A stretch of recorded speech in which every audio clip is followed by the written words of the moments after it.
Maia, Tatou te pātu le langi, a walo na alofa malonanga Lelei, I ala I le Tapua'i si whawhanga o le tai o fau. Numelea Samuelu, Omaia, Tatou Tapua'i atu I le tua.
Nā pepese ia I le li o tau a mio tonu.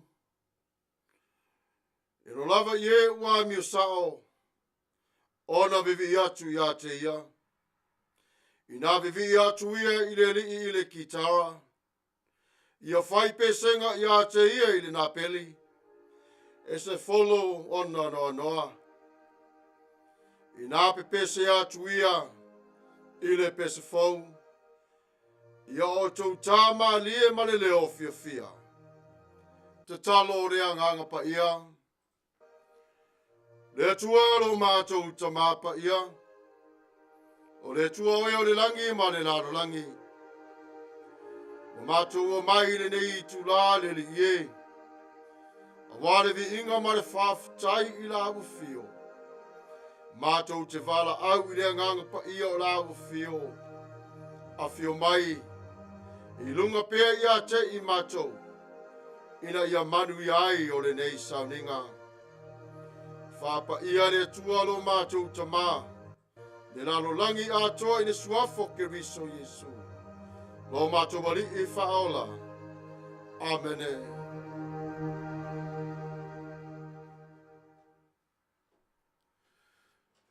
Tatou vivi atu I le tua I le pese ua Saunia.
Whaafonga Maia le whaitauina o whaatuatuanga wha apostolo. Ngangana wha Samoa ma ngangana wha Peretania. Ua o whaatuatua I le tua le tama. O le ona le malosi malava. O le na whaia le langi ma le lalo langi. Ua o whaatuatua fo I a Yesu Keriso. Loe to tasi. O le na whanau e le ngang Paia. Na whanau mai a Maria le Tapua'i. O le na puapua ngā tia I le pule a Ponitio Pilato. Sa wha Tauroina, sa Maliu, sa Tanumia. No o ifo I se oli. O le aso tolu na toe tū mai ai na ye uoti. Nā fioa e le langi. O lo wanofo o ia I le tū tamatau o le atua le tamā. O le e ona le malosi malava. O le atoe fio mai o ia e whamasino I e ola atoa mai uoti. Ua o whatuatua I le nganga Paia. Ua o whatuatua I le e kāle sia Paia e au fiaino uma. I le mare mafutanga le au Paia. Ma le whaamangaloina o angsala. Ma le toe ola mai o le tina o le tangata. I le male ola e whaavavau. Amene. United Church of Christ, Statement of Faith in the form of a doxology. We believe in you, O God, eternal Spirit, God of our Savior Jesus Christ and our God. And to your deeds we testify. You call the worlds into being, create persons in your own image, and set before each one the ways of life and death. You seek in holy love to save all people from aimlessness and sin. You judge people and nations by your righteous will declare through prophets and apostles. In Jesus Christ, the man of Nazareth, our crucified and risen Savior, you have come to us and shared our common lot, conquering sin and death, and reconciling the world to yourself. You bestow upon us your Holy Spirit, creating and renewing the Church of Jesus Christ, binding in covenant faithful people of all ages, tongues, and races. You call us into your church to accept the cost and joy of discipleship, to be your servants in the service of others, to proclaim the gospel to all the world, and resist the powers of evil, to share in Christ's baptism, and eat at his table, to join him in his passion and victory. You promise to all who trust you forgiveness of sins and fullness of grace, courage in the struggles for justice and peace, your presence in trial and rejoicing, and eternal life in your realm, which has no end. Blessing and honor, glory and power be unto you. Amen. Tatou talo. O le atua lava oe o le whaavae o le tala Lelei. O le atua e mamalu. O le atua e Paia. E le se tase whatu salia I la wa fio.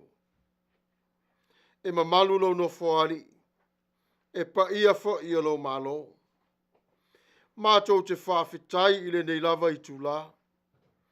Le nei aso ua ulia mai e I mātou. O mātou sāwari vari mai ai le li ie. Na ia mātou o si taulanga o le whawhitai ma le vi inga. A wā me Lelei o mea tele o e whaia mo I mātou. Whawhitai I le ola Lelei o e whapaia ina. Whawhitai I le ola la veai. O nei mea umalava. E mai le ao mamana o la wafio. E vi ia la wafio lo mātou tamā. Iau ngaruenga I le vao sami ma le ele. O le ea le atua lo mātou tamā Paia. A wā le tau seina lo mātou nei ola. Ai le ngata I lea. O awa fionga pa ia e vea le ma mea ai sili o mātou ni anganga. Mātou te whaitau i au upu lele ie. Ma o mātou tō manatu-ai i le mafuta mai o lau fio. O vea lea ma whaalinga o lau fio i a te i mātou. A o whitalai pia lau fio i a te i mātou i le neola. Mātou te whawhitai te le lava le tuolo mātou matai. Ono ngā ruenga o lo mātou ngā rue ai. Tau se inai lau ngā ruenga ma o mātou ainga. Fesoasoani atuai i le tasi i le tasi. Ia vi ia la o fio. O le nei lava i tu la lo mātou tamā. Mātou te whawhitai a wa whaatasi mai oe i a te i mātou. Le nei wa veai o le nei aso wa ato ato iai o le fia fia. Male ori ori o tangata. Ai whawhitai pe lava i la o fio. Onolo e tu mau pe lava lo walofa i le lautele. Tagata ua iloa o la o fio. O i la tau ele o iloa oe. Ai tu mau pe lava lo walofa le li ie. E vai lua tutusa ono oi o le tamā o le alofa. O le anga lelei lava lea. Le atualo mātou tamā paia. Mātou te whawhitai le o lo tāua o le e whawai pe o mātou ainga. Mātou te whawhitai fo i le li ie. Ia li imata mai tai fo mai wa vai lua ni iai o lo mana. O lau au whai ngā ruenga o le tala lelei. O a lava ngā ruenga matiute ma ngā waa le li ia wa e si le fia. Le atua whawhitai te le lava i le walofa. Whawhitai mo le ngang pa ia. Inana pale whauina i a te i mātou. Le taitaina o i mātou le atua toa ma le ami tonu. Mātou te wala au le baptisonga whawhitai le ngang pa ia. Baptisonga ar whao le tanga sili lo mātou wali ie. Lea wa ave ai mātou malau whanau. Whawhitai mo Yesu Keriso. O lo mātou wali i ma lo mātou whaola. O le nā fio mai i le langi lo mātou matai silie.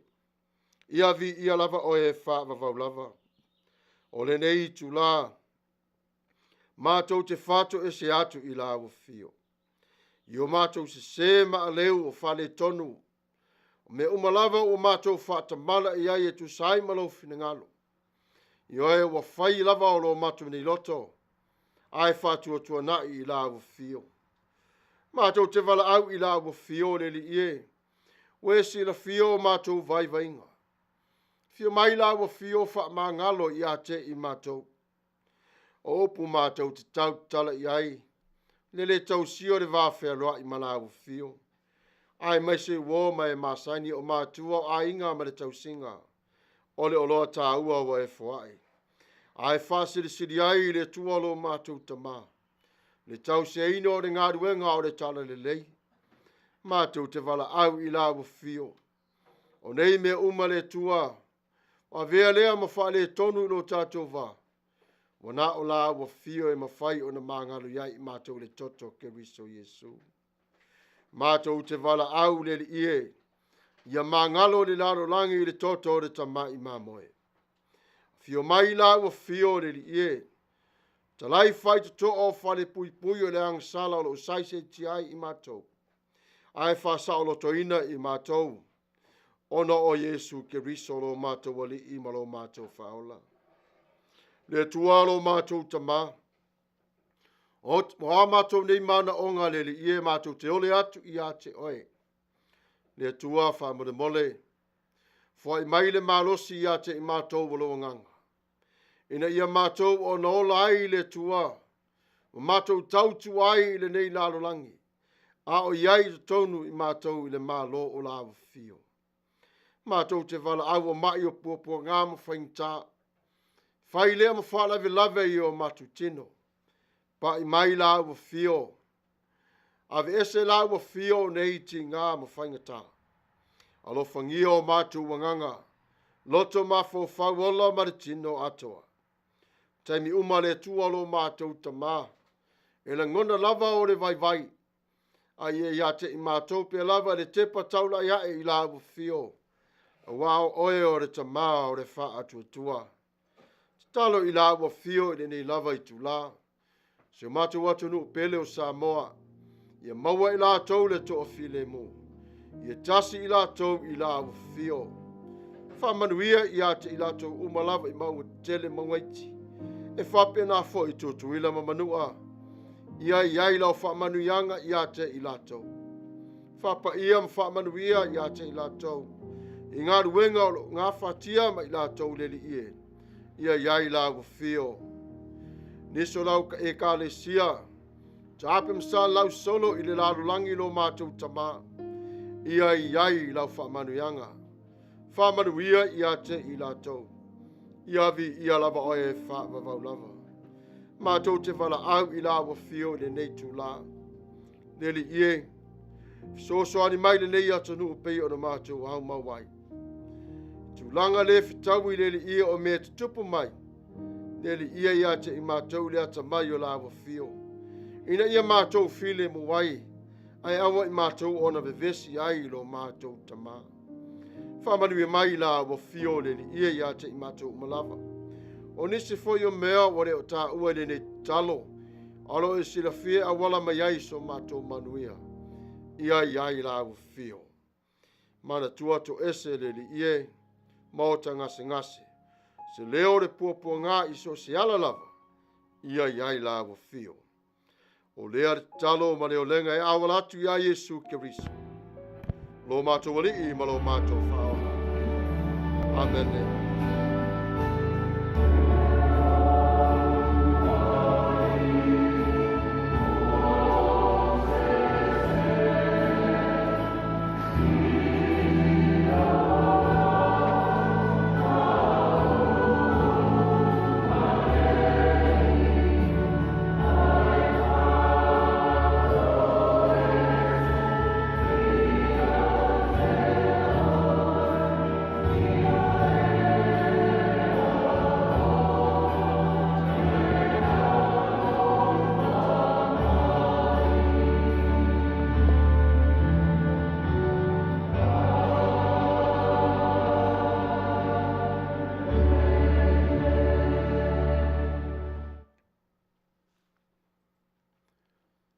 Tatou vivi atu I le tua I le pese ua Sauniga.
Faitau wina o awhionga Paia le Atua.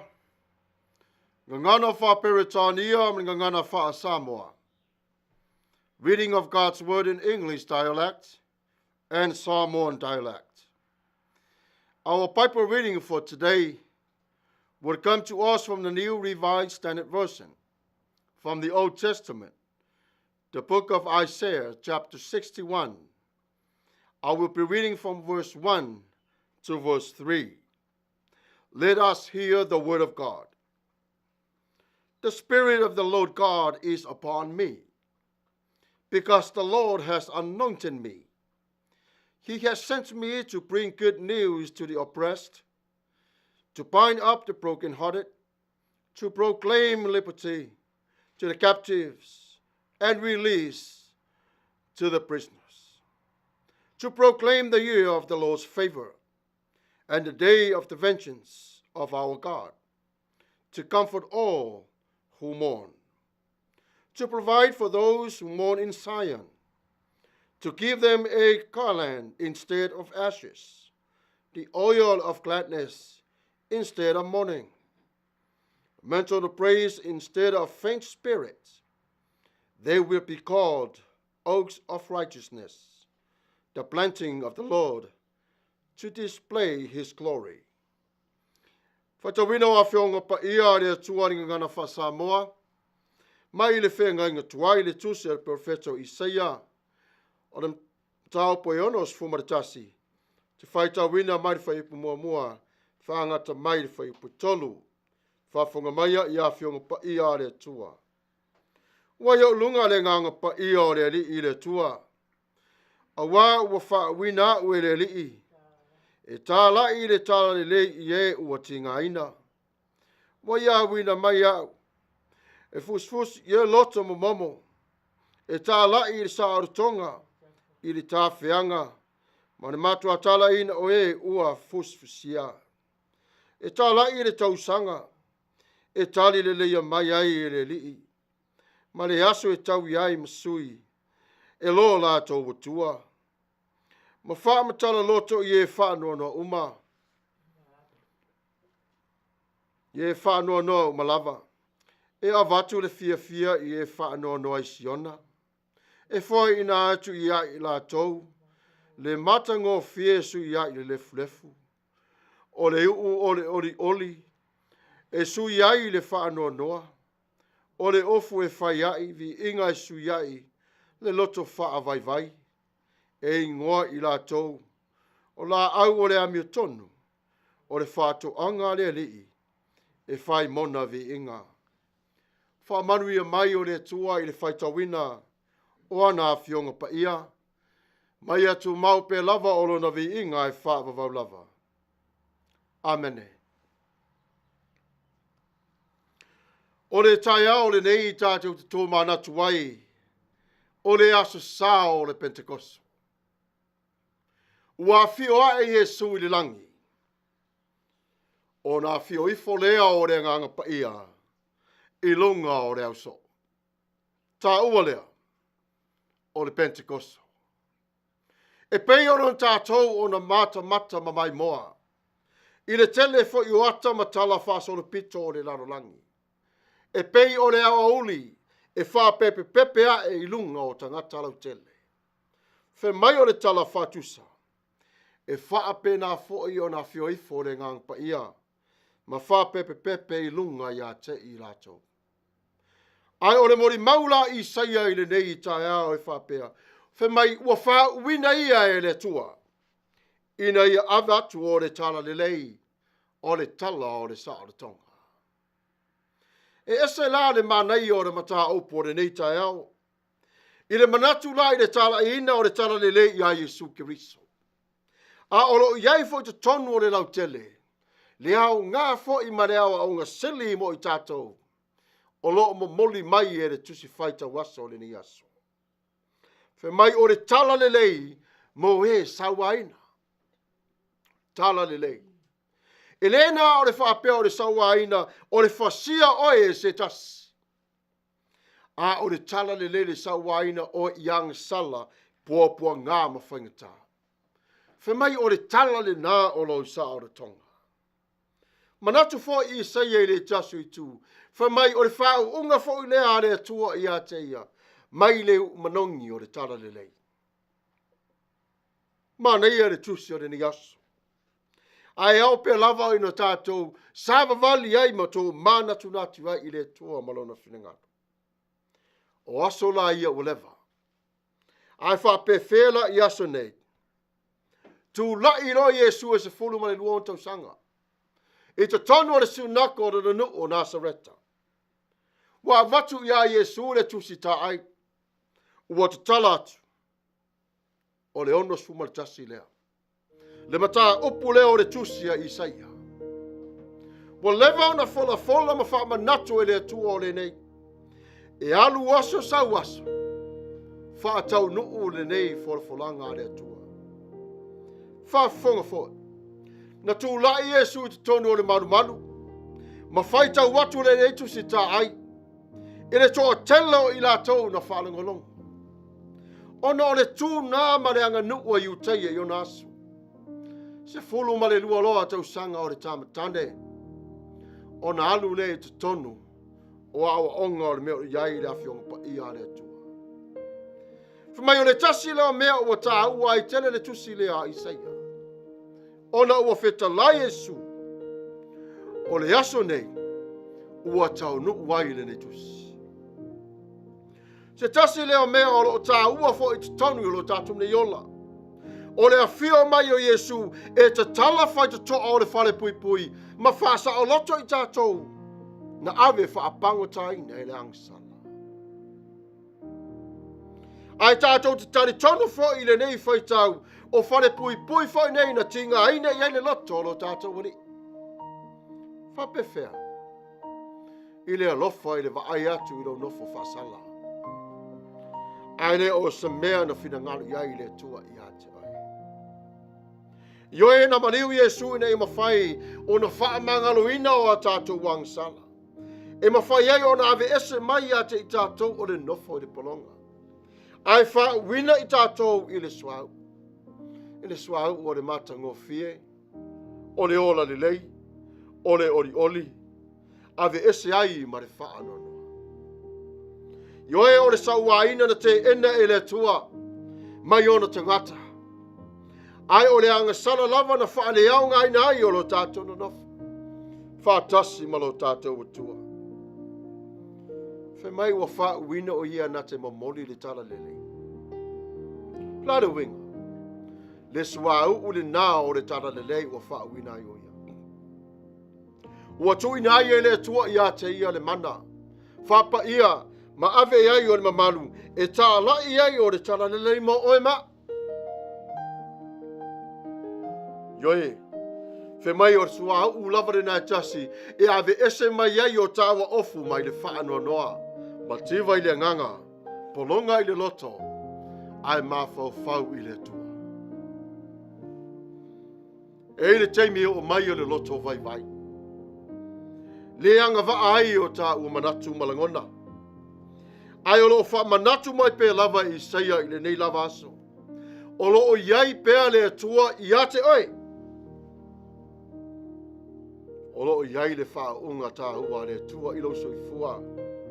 Malo wala. Na te le tu ina oe. E te alu na oe. Pe mai e te rua sava vali wha tasi mai e le nei ola.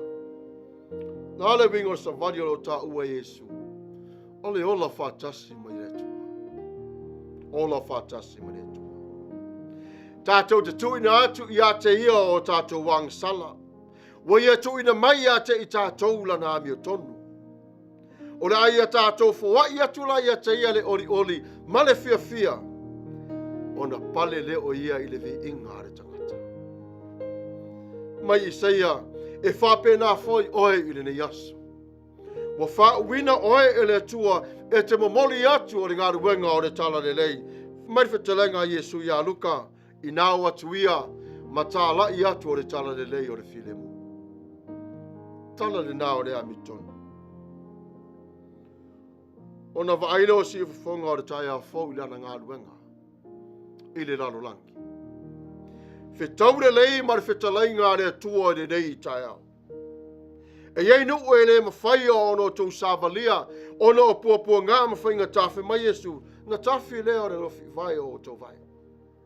A ua Saunia e le atua o ala e whawhai ngofie, e mamoli ai o le tala lelei, i le ai o loto mawhina ngalo, o lana whanau o lo whawhale pui pui, i le anofoanga ma le anofoanga. A whaila o in whawhitauli e peira whetalai ai le tua ia Isaia. Ave o tātou whawhitauli ia Yesu. Ai au mai e Yesu le saore tonga. Ioe nā whio mai o ia i ema mai. Ina ia maua e tātou le ola ma le tino malos. I le tū wha le nganga. Ave ese ai o lo tātou o ofu i le angsala. Ai ofu i tātou i ofu o le tala lelei. E le to yaise masiasi i le mativa. O le awhia fia le mativa ma ua mau oa i le nganga o le tua. O le mea sili le nā ma le mana o mia le to telo tangata. O le tau tino atu o lato vai vainga i le tua. Ai au mai e le tua i a te i lato o le marusi. O le taimi o le ai le tua ma lolo fina ngalo. I le mā leo le vi inga ma le Tapua'i inga le tangata. A olo tu mau pe le whao unga le tua. I lunga o le tangata ua i alofangia. Fina ngalo le tua, ia e fia i lo wolanga. O lona fina ngalo, e wha malo lo o e mai mea e te tinga ai. O lona fina ngalo, ia wha malo lo i ate oe i le ola wha le nganga. Male nei, ia e malo lo i a Yesu Kirisu. Good news for the oppressed. This chapter, it is very unique, very special, especially when we look into our lives from yesterday compared to where we are today. This chapter continues the fullness of blessings of God's in our lives. This chapter was called by God long ago before Jesus came on earth. Before the new life was born on this earth through Jesus himself. Now here we are given a system of biblical interpretation of our own lives into it. We abide and we adopted what God has given us. Of course, God will lead you. But what is our task? How we have to live with Him? Cast out all ourselves and He will make us whole. Cast everything that we have. Whatever life that we're living in, God will change our lives for better. God continue to lead us into the mercy of His fullness. But the catch of this message today, Jesus was only 12 years old when He delivered this spiritual message in the temple from His hometown Nazareth. What an amazing is what He said when they gave Him the scroll. He opened it and He said, "Today this scripture has been fulfilled." How? He stands in the house of God. Isaiah was talking about Jesus coming is the fulfillment of this scripture. One of the things I said in 61 said is that Jesus has come to open prison doors and set us free. That was the purpose of this whole message. For us to come to live in the life of the believers, to refer to all this life that no longer lives in our own lives. We must take away the old lives from us. Let it go and ask Jesus to renew our covenant with Him. Jesus can heal us anywhere and everywhere we hurt. He wants to help us mentally, emotionally, as well as spiritually and physically.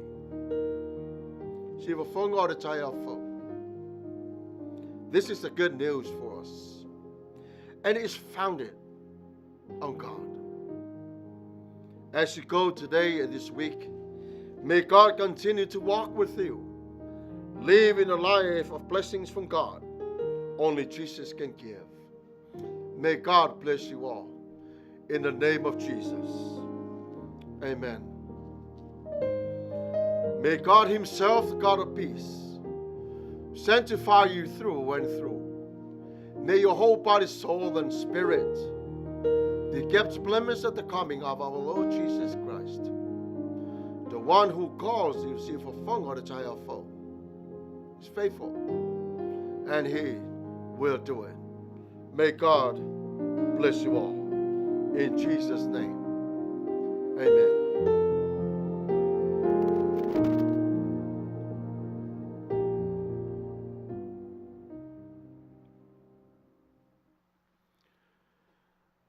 Tatou vivi atu I le tua I le pese ua Sauniga.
Ia.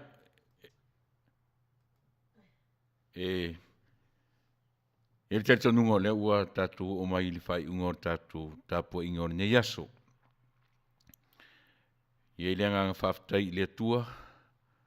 Ia ona olona ao tai ua a mai elu soifua malo tatu ola.